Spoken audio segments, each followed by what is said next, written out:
The first mistake the Veltargi hegemony made was assuming humanity's moon was just a moon. Admiral Crystal studied the holographic display aboard his flagship Devourer of Suns, watching the pale satellite drift in its predictable orbit around the blue-green world below.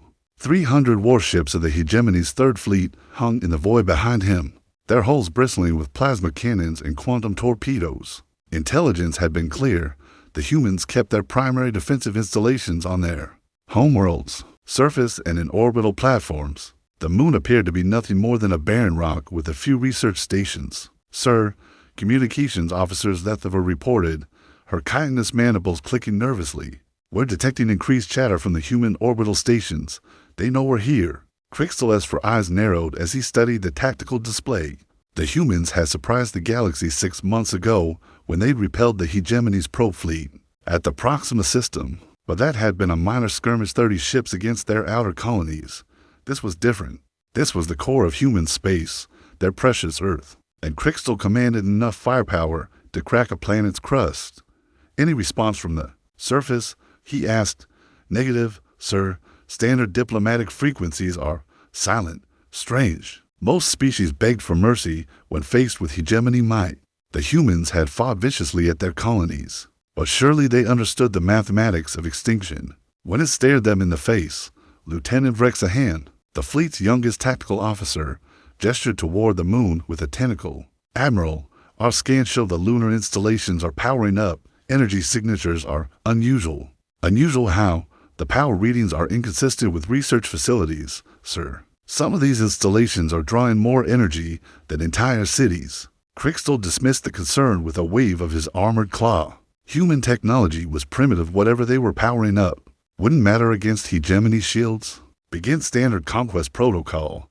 Target their orbital platforms first, then move to surface bombardment. Leave the moon for last. We'll use it as a demonstration." The order rippled through the fleet. 300 ships began their deadly dance, moving into attack formation. Crystal had conquered 17 species across 43 systems. He knew the rhythm of conquest: overwhelming force, swift victory, subjugation. The humans would be no different, but as his fleet advanced, something nagged at the back of his mind. The silence from Earth's surface was wrong, and those power readings from the moon kept fluctuating, growing stronger. "Sir," HFY's voice carried a tremor, "the lunar installations, they're not research stations." "What?" "I'm reading weapons signatures, sir. Massive ones. The entire moon appears to be fortified." Crystal turned to study the tactical display more carefully. What he'd taken for mining equipment and research domes suddenly looked different under enhanced scans. Those weren't civilian installations, they were gun emplacements, enormous ones. And those communication arrays were actually sensor towers of staggering sophistication. "How many weapons platforms?" he asked quietly. HFY's skin shifted to a pale yellow, the Veltargi equivalent of going white with fear. "I'm reading. Thousands, sir. The entire lunar surface is armed. Mass drivers, particle beam arrays, missile silos. Admiral, this isn't a moon with some weapons on it. This is a weapons platform disguised as a moon." For the first time in his military career, Admiral Crystal felt doubt creep into his mind. But it was too late to turn back now. His fleet was committed, and the hegemony did not retreat. "All ships, maintain course," he ordered. "We've come too far to be intimidated by human trickery." But deep in his gut, Crystal suspected they hadn't come far enough to escape what was coming.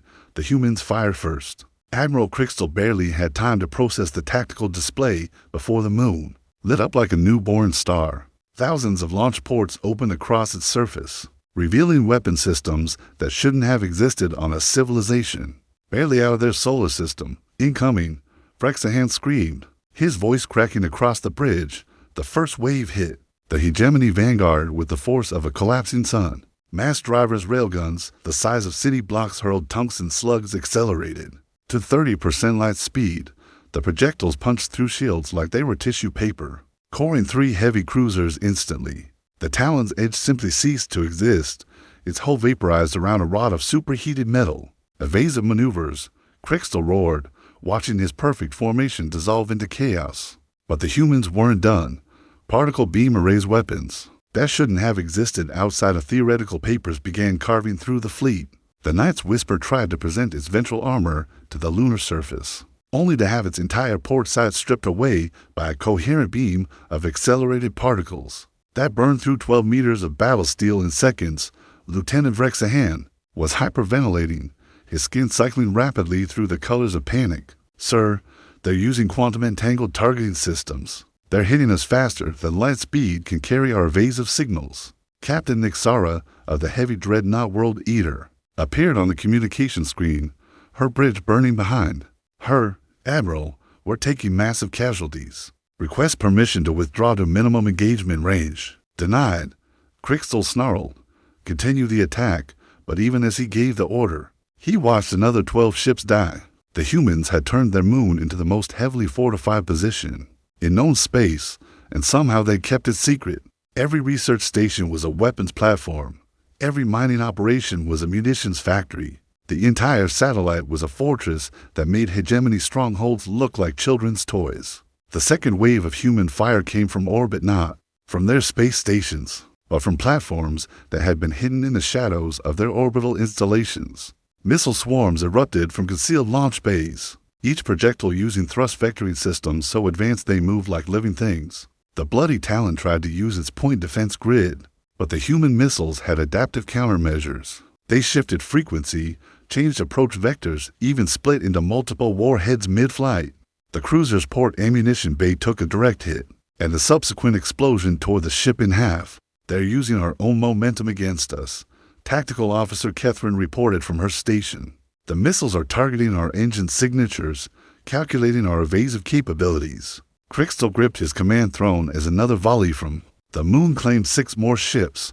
The humans had been studying hegemony tactics, learning from every engagement. This wasn't just a trap, it was a mathematical execution. "Sir," communications officer Zetha called out, her voice steady despite the carnage around them. "We're receiving a transmission from the lunar surface. Put it through." The main screen flickered, revealing a human face.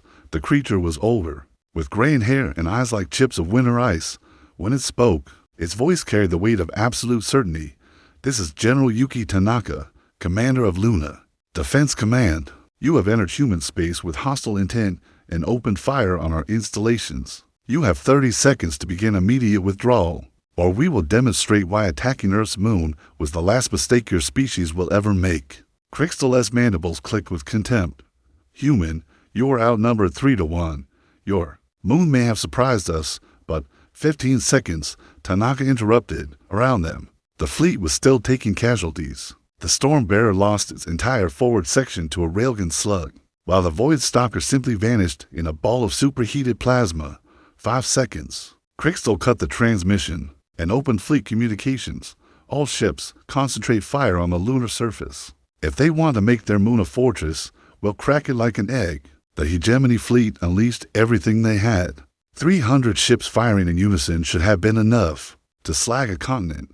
Plasma beams, quantum torpedoes, and fusion bombs struck the lunar surface in a concentrated barrage that lit up the night side of Earth. When the light faded, the moon was still there, scarred but intact and still firing.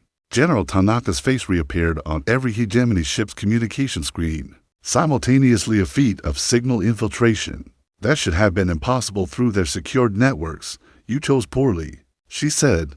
The moon's response was immediate and devastating. Hidden weapons systems that hadn't fired in the first 2 waves now revealed themselves. The lunar surface split open along massive fault lines, not natural geology, but carefully engineered access ports. What emerged made Crystal's 3 hearts nearly stop. Planetary defense cannons the size of skyscrapers rose from concealed bunkers. These weren't the mass drivers or particle beams that had been savaging his fleet. These were siege weapons designed to crack moons and vaporize asteroids. The first shot came from the Sea of Tranquility, where humans had supposedly first landed. In their primitive exploration era, the quantum plasma beam was so powerful it distorted space-time around it, creating a visible ripple in the fabric of reality. The beam struck the dreadnought World Eater dead center. Captain Nixara had just enough time to scream before her ship 3 kilometers of the finest hegemony engineering simply ceased to exist. Not destroyed, not vaporized, but deleted from reality as its atomic structure was reduced to constituent quarks. "Sweet darkness preserve us," HFY whispered, his skin now a sickly gray. What have we stumbled into? Crystal watched his tactical display with growing horror. In less than 10 minutes, he lost 6 to 7 ships. 6 to 7, the humans weren't just defending their moon, they were systematically dismantling his fleet. With surgical precision, Admiral, Tactical Officer Catherine called out, "I'm detecting new energy signatures from Earth's surface. Multiple launch sites are going active." "What kind of launch sites?" "Unknown configuration, sir, but the power draw is—" She paused, her mandibles clicking nervously. "It's reading as larger than our flagship's reactor output." Each launcher, the first surface-to-space missiles emerged from Earth's atmosphere like ascending angels of death.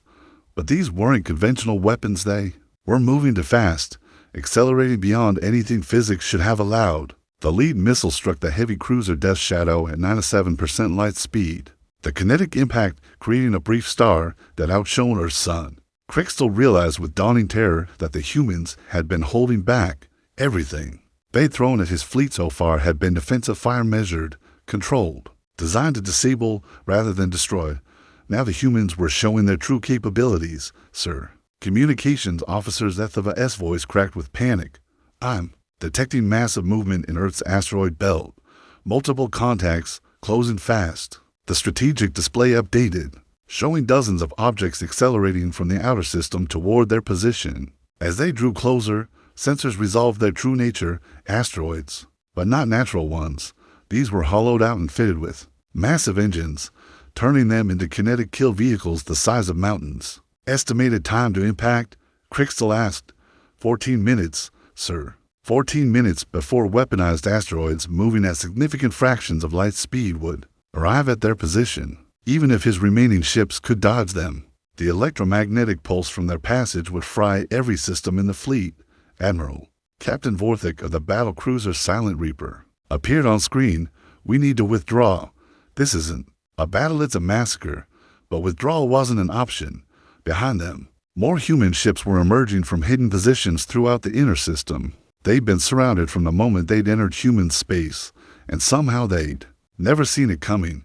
The second wave of Earth-based weapons fired. These weren't missiles or energy beams, they were something else entirely. Reality seemed to fold around the projectiles as they traveled, moving through higher dimensions to bypass conventional space. When they struck, they didn't just destroy their targets, they erased them from causality itself.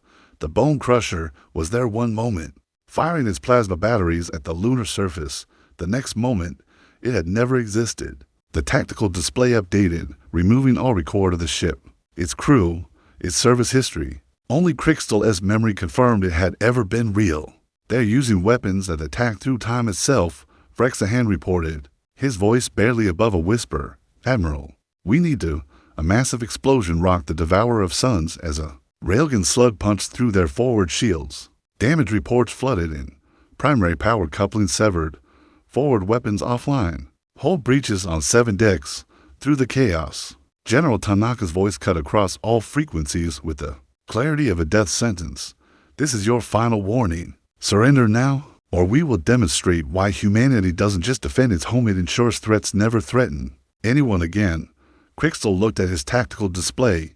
Of his 300 ships, only 143 remained functional. The humans had destroyed more than half his fleet without losing a single vessel, and they were still just getting started. Admiral Crystal made the hardest decision of his military career. He abandoned 3 centuries of hegemony doctrine. All ships, scatter formation Theta 7. He commanded individual targeting, maximum dispersal. The surviving ships of the Third Fleet broke their traditional attack formations, spreading across 1,000,000 cubic kilometers of space. If the humans wanted to hunt them, they'd have to do it one ship at a time. It was the right tactical decision. It was also exactly what the humans had been waiting for. The moment his fleet dispersed, Earth's hidden defenses revealed their true scope. What Crystal had mistaken for planets in the outer system weren't planets at all, they were mobile weapons platforms, each one disguised as a celestial body. They'd been moving slowly, methodically, for months, positioning themselves for this exact moment. "Sir," BlackHFY reported, his voice hollow with disbelief, "I'm reading artificial gravity signatures from Jupiter's moons. All of them, the gas giant satellites, began moving with impossible synchronization, revealing themselves as massive fortress ships. Europa opened like a flower, its icy surface peeling back to reveal weapon systems that dwarfed anything in the hegemony arsenal. Io began venting not volcanic gases, but engine plasma as it accelerated toward the battle zone. Captain Zixaville of the destroyer Voidwalker tried to flee toward the outer system, only to find her escape route blocked by what she thought was a comet. The comet shed its ice camouflage, revealing a human stealth ship bristling with weapons. The Voidwalker lasted exactly 4 seconds against the ambush predator that had been stalking her for the past hour. They've been planning this for years, Tactical Officer Catherine whispered. Everything in this system is a weapon or a trap. Crystal watched the horror unfold on his displays. The humans hadn't just militarized their moon, they'd weaponized their entire solar system, every asteroid, every space station, every seemingly innocent research platform was part of an integrated defense network that would make the hegemony's greatest fortress worlds look like children's toys. The battle cruiser Storm's Edge found itself caught between 2 of the weaponized asteroids. Captain Nethra tried to thread the needle between them, but the humans had calculated her trajectory. Both asteroids opened fire simultaneously, creating a crossfire that no armor could withstand. The Storm's Edge was caught in a web of intersecting energy beams and simply came apart, its hull peeling away in layers like an onion. Admiral, Communications Officer Zethava screamed, "The humans are jamming our FTL communications. We can't call for reinforcements." Of course they were. The humans had been studying hegemony tactics for decades, learning from every engagement, every piece of wreckage, every captured database. They knew exactly how the hegemony operated, and they prepared countermeasures for everything. The Devourer of Suns shuddered as another railgun slug punched through their starboard armor. The ship's artificial gravity fluctuated, sending debris floating across the bridge. Through the chaos, Crystal saw something that made his blood freeze.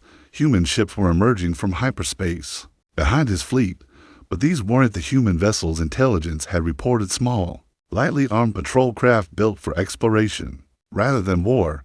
These were dreadnoughts that made hegemony battleships look like escort frigates. Their hulls were matte black, absorbing sensor sweeps and visual light alike. They moved with predatory grace, like sharks sensing blood in the water. Where did they come from?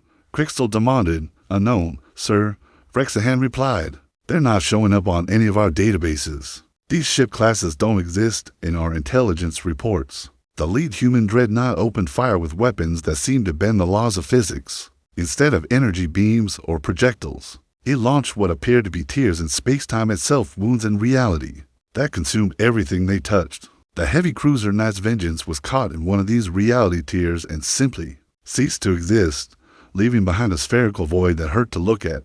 Sir, Tactical Officer Catherine reported, her voice shaking. I'm detecting quantum signatures consistent with parallel dimension breach.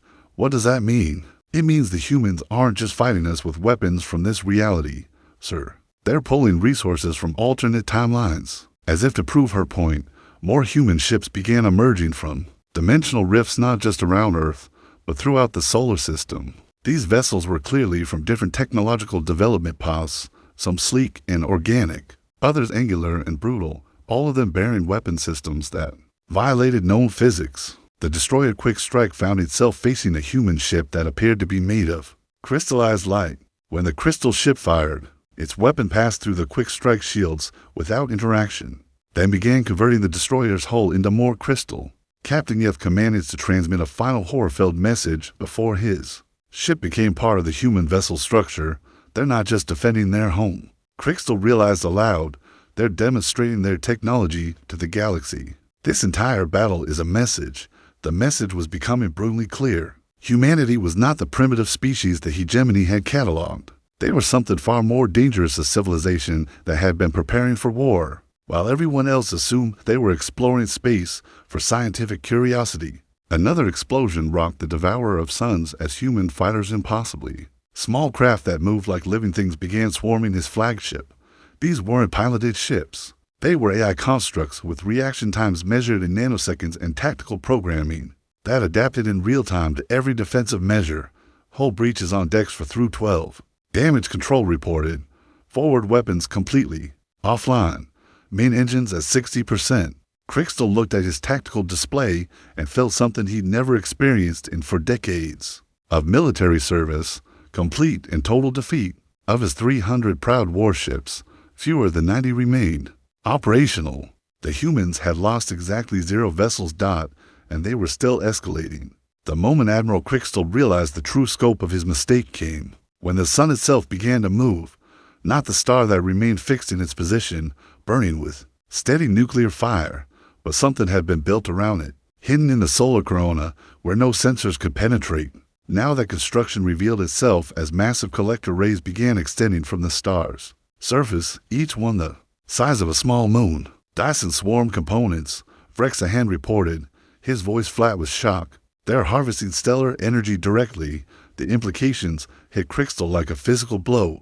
The humans weren't just defending their system, they had the industrial capacity to build megastructures. The energy being channeled through those solar collectors could power entire civilizations, and the humans were about to focus all of it into weapons. The first stellar-powered beam emerged from Mercury, which had apparently been converted into a massive focusing array. The planet-sized lens concentrated the sun's fury into a coherent stream of destruction that crossed the solar system in seconds. The beam struck the super dreadnought Titan's Wrath, and the massive ship simply evaporated, its atoms scattered across a light second of space. All ships, emergency jump, Crystal commanded, initiate FTL drives immediately.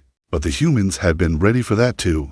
The entire solar system was wrapped in some kind of interdiction field. Not the crude gravity wells the hegemony used, but something that reached into higher dimensions and anchored local space-time itself. No ship could enter or leave the system while the field remained active. The battle cruiser Death's Herald attempted an emergency jump anyway. The ship's FTL drive activated, tried to punch through into hyperspace, and instead tore itself apart as it was stretched across multiple dimensions simultaneously. Captain Rithka's final transmission was a scream of pure agony that cut across all frequencies. Before ending in static, "We're trapped," communications officers Ethava reported unnecessarily. The human fleet began closing in from all vectors. These weren't the exploration vessels or even the dreadnoughts they'd shown earlier. These were warships that defied classification. Some moved by folding space around themselves, arriving at their targets before they'd finished leaving their starting positions. Others phased in and out of reality itself,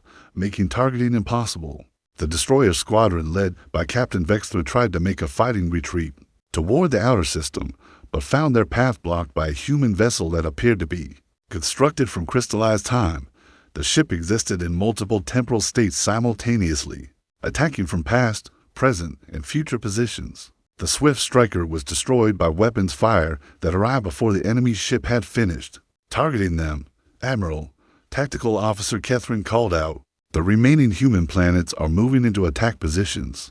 Mars had shed its camouflage of rust-colored dust, revealing a surface covered in weapon emplacements and manufacturing facilities. Venus emerged from its toxic cloud cover as a fortress world, whose atmosphere was actually a defensive screen, hiding orbital defense platforms. Even the outer planets were repositioning themselves, their gravity wells becoming tactical assets. The heavy cruiser Bone Shatterer found itself caught between Mars and one of the weaponized asteroids. The two human installations began playing catch with gravitic weapons, using the cruiser as the ball. Captain Nixara's ship was compressed and stretched by alternating gravity fields, until its hull simply gave up and scattered into component molecules. "Sir, we're receiving targeting data from multiple human sources," BlackHFY reported. "They're coordinating their fire through quantum entanglement networks. Every human weapon in the system is synchronized." The demonstration began immediately. Every human installation, ship, and weapons platform in the solar system fired simultaneously. The concentrated firepower created a light show that could be seen from neighboring star systems. If there had been anyone left alive to witness it, 16 hegemony ships died in that first coordinated volley, not destroyed or disabled completely. Obliterated, reduced to their component atoms and scattered across the vacuum. The Void Render, Night's Edge, Stormcaller, and 13 others simply ceased to exist in the span of 2 seconds. The Devourer of Suns survived only because it was the humans' designated target for capture, not destruction. Even so, the flagship took tremendous damage as human weapons systematically disabled its systems, without destroying the ship entirely. It was surgical precision on a scale that should have been impossible, each shot calculated to cause maximum damage while preserving the vessel's basic structural integrity. Hull breaches on all decks, damage control reported, life support failing, artificial gravity offline, main engines dead, through the bridge's shattered viewports. Crystal watched the final phase of the massacre, the surviving hegemony ships barely. 30 vessels from his original 300 were being hunted down by human forces. That seemed to multiply with each passing minute. More ships kept emerging from dimensional rifts, from hidden bases in asteroid fields, from camouflage positions throughout the system. The destroyer Fastkill made one last desperate charge. At the lunar surface, its captain hoping to inflict some damage before dying.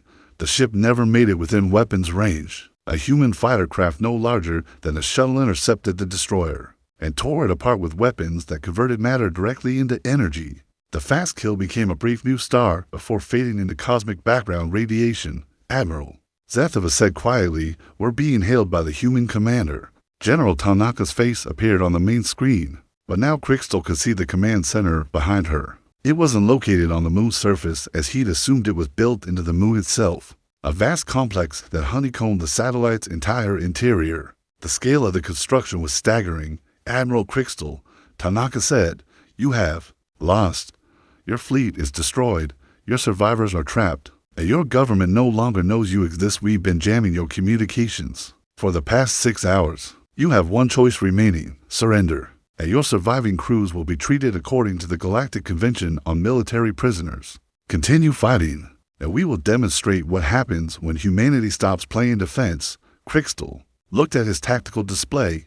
30 ships, 30 survivors from a fleet of 300, trapped in a system that had revealed itself as one vast weapons platform operated by a species that had been pretending to be primitive explorers. "What do you want?" he asked. Tanaka's smile was colder than the void between stars. "We want you to go home, Admiral. We want you to tell your government exactly what you found here. We want every species in the galaxy to understand that Earth is not humanity's home, it's humanity's fortress. And we want them to know that this was just our local defense grid." The implications of her words sank in slowly. If this entire system was just a defensive installation, what did humanity's actual military look like? Crystal was about to find out. He didn't want to know. Admiral Crystal S. Pride made his final mistake for him. "Hegemony ships do not surrender," he declared. Cutting the communication link with General Tanaka, the response was immediate and terrifying. Every human weapons platform in the solar system turned toward the 30 surviving hegemony vessels with the synchronized precision of a single organism. But instead of firing, they waited. "Sir," Vrexan said quietly, "I'm detecting massive energy buildups throughout the system.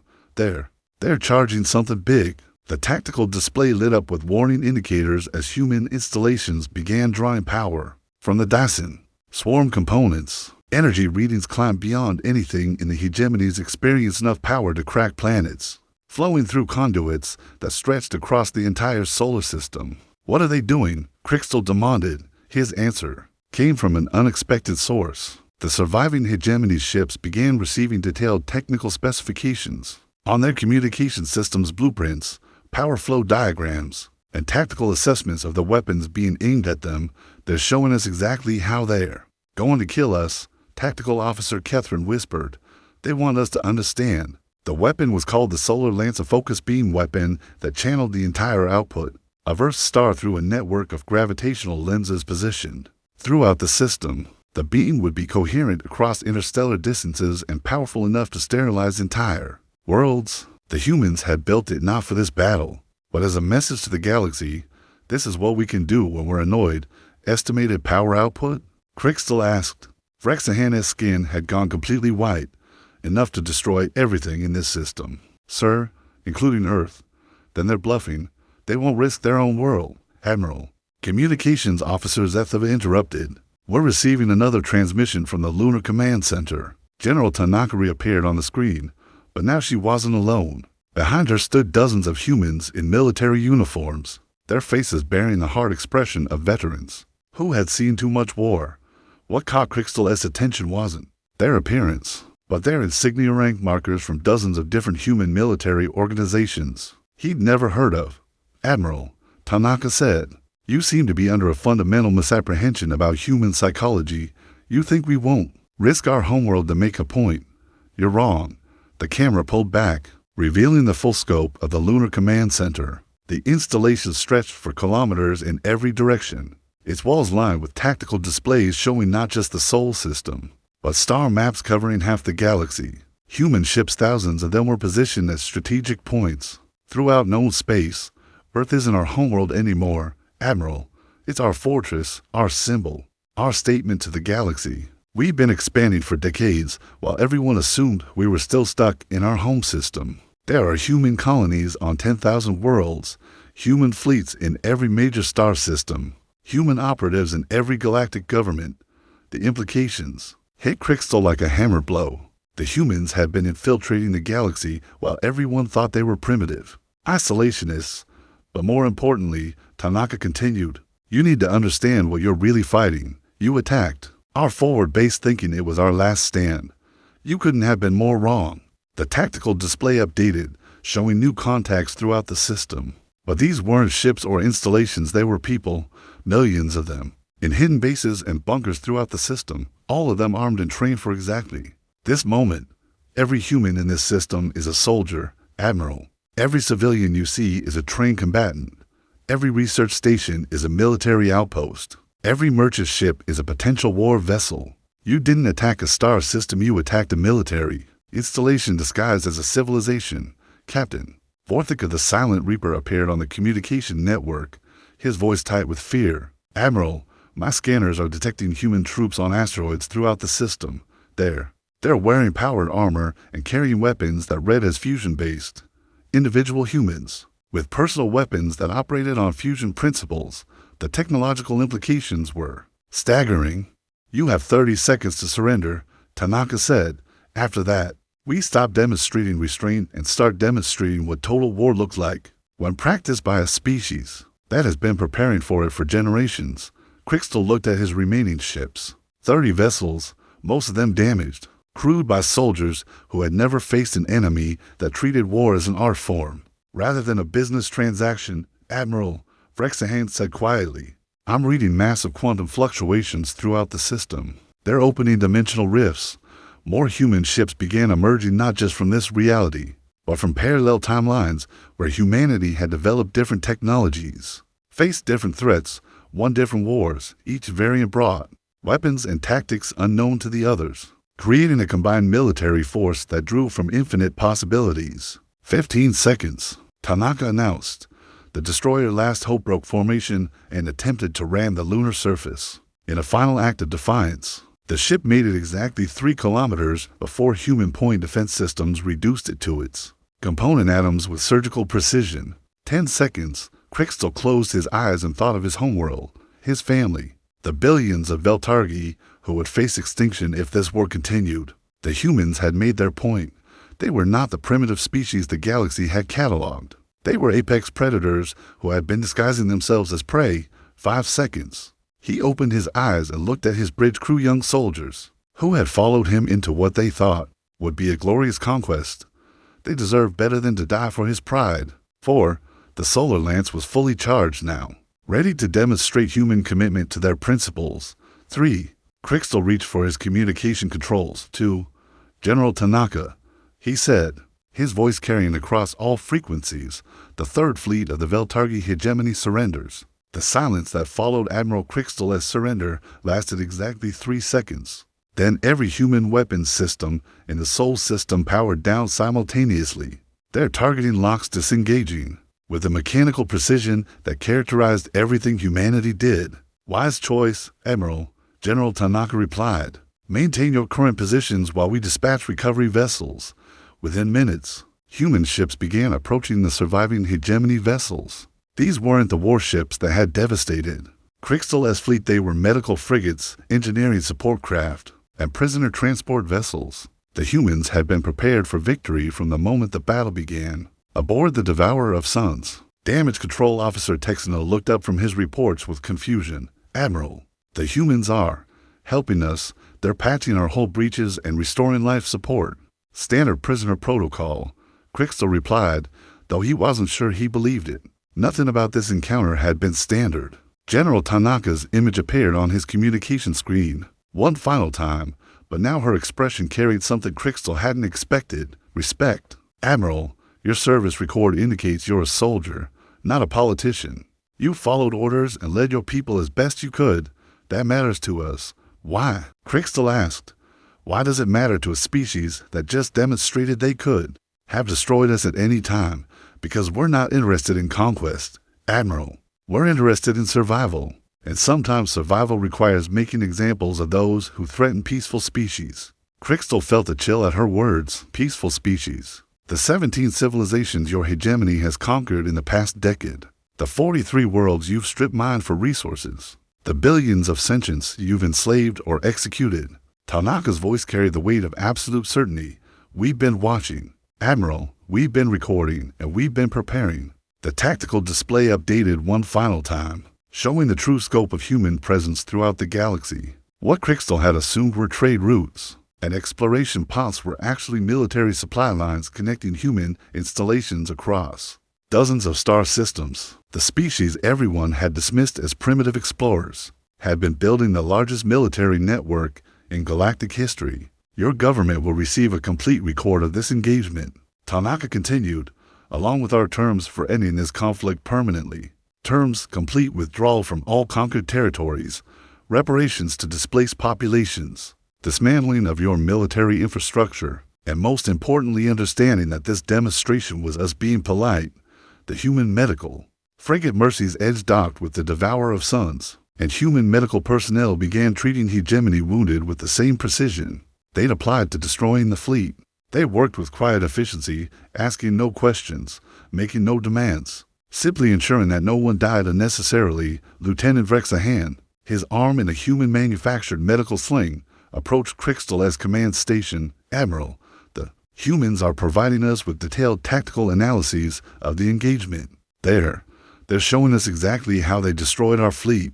Crystal accepted the data tablet and scrolled through page after page of tactical breakdowns. Every human action had been calculated, every response predicted, every countermeasure prepared in advance. The battle hadn't been a military engagement, it had been a carefully orchestrated demonstration, designed to deliver maximum psychological impact with minimum loss of life. They could have killed us all in the first 30 seconds, he realized aloud. Yes, sir, they were teaching us. Captain Nixara of the surviving cruiser stormed and appeared on the communication network. Her voice filled with wonder. Admiral, the human engineers are showing my technical staff their weapon specifications. They're not classified their reference materials.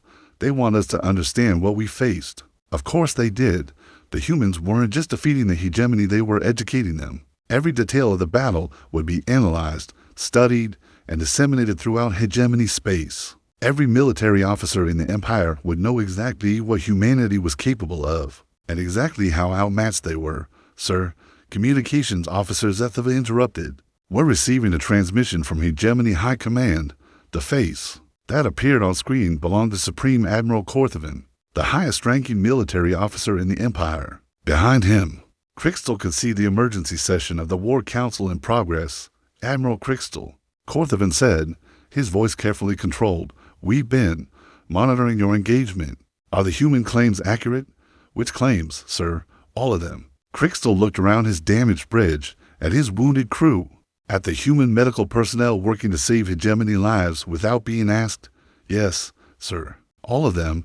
Then we are recalling all military operations immediately. The hegemony formally requests peace negotiations with the human government. Wise choice. General Tanaka's voice cut across the channel.